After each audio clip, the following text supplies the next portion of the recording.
can't get a break in life. I hate that damn mentality, but I can't get a break. You aren't given any breaks in life. You make them for yourself. We are all being tested in life. While my test is different than yours, you will be tested. And how you face that test and how you overcome that test determines the rest of your life.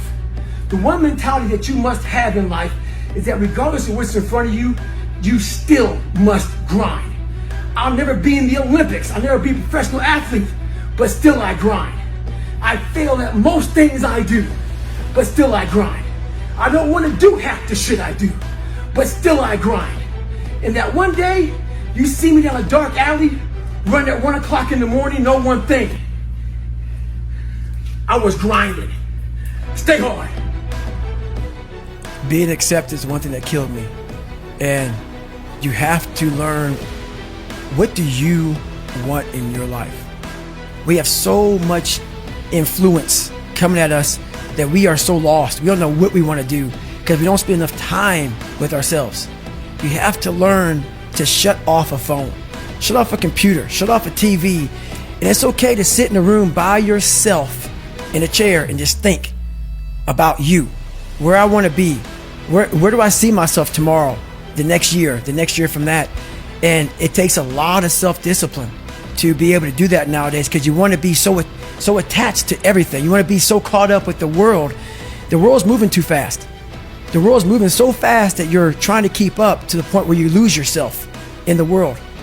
So you have to take that time and go to that dark place in your mind and discover who you are. When you think about all those people to thank, we thank everybody. Got a big long Rolodex. Text people, give them a call. But there's one person we leave out. That's ourselves. We forget about all those fucking nights, single moms, single dads, fucking people out here who want to lose weight, out here grinding. We forget about the hidden work that we put in, the work when nobody's watching. We forget about all those times we didn't want to do shit, and we did the motherfucker anyway. We live life thanking everybody in the fucking world. But the one person that goes neglected is yourself. Make sure you thank yourself. Stay hard. No matter what avenue I choose, I want to be the very best. And the very best may not be I'm number one. The very best is, did I leave everything inside of me out there? So attacking is not like, oh, I want to win this or win that or be the best. The best is I'm running against myself and everything I do. And that's what I attack. I attack myself. I'm always questioning myself. I'm always holding myself accountable. Talk to me about the accountability mirror. So the accountability mirror is something that I kind of came up with in high school. Like I said, I started shaving my head when I was 16.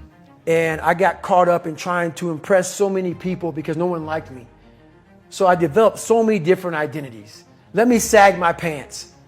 You know, let me pull my pants up.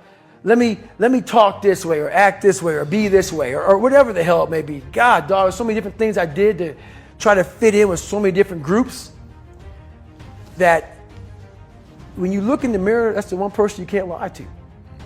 So every morning I would shave my head thinking, God, I would reflect back on some of the lies I may have told somebody or some of the ways I acted that I didn't feel comfortable doing.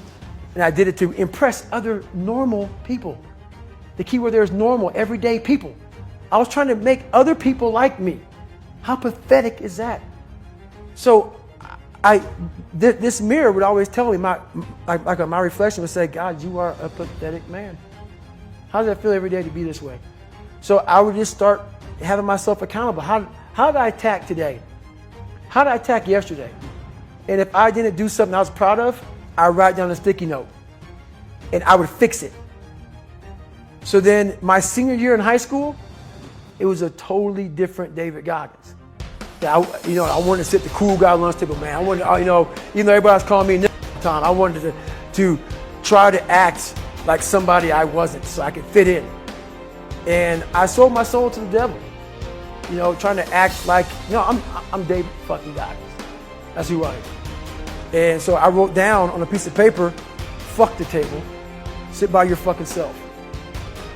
And that's what I did. And guess what happened? My table became a table people started sitting at. Because a whole bunch of people in that lunchroom felt exactly like I did.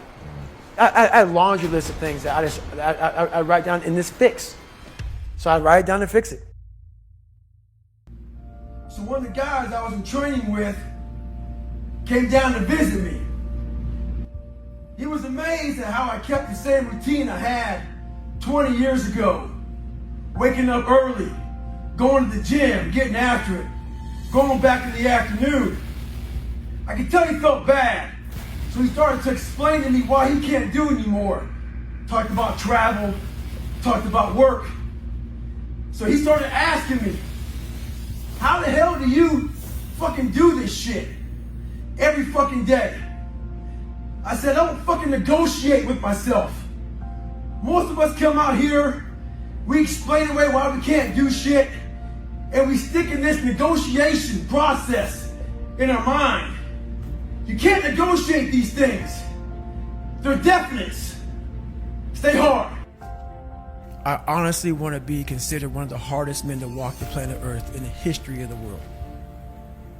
And what I mean by hard, I'm not talking about the guy who does the most pull-ups, the most sit-ups, runs the most. Just a person who's able to overcome any adversity in front of him, to figure out a way. Hardness isn't about all this physical shit, man. Yeah, it helped me get to where I'm at. But all I was doing in the whole process, the process wasn't to be ripped.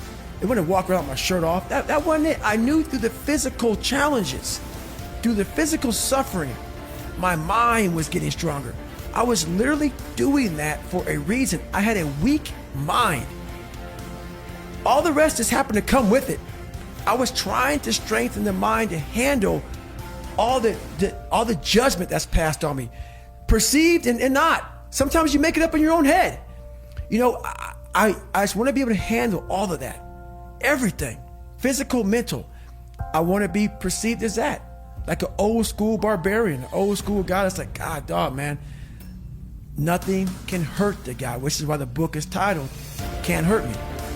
I want people to have that mantra in their life. Take that with you. Take it everywhere you go in life. And if you believe that and you work towards that, callous in your mind, strengthen yourself, Can't Hurt Me is strong. In any situation, like when I was in Buzz, they beat the shit out of you.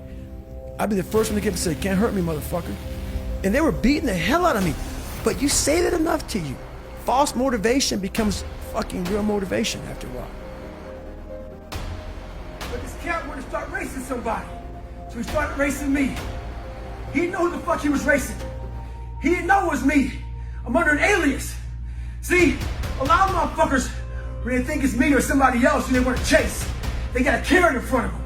He had no carrot. It was him versus him. I'm under some fucking initials. He wanted to test my resolve.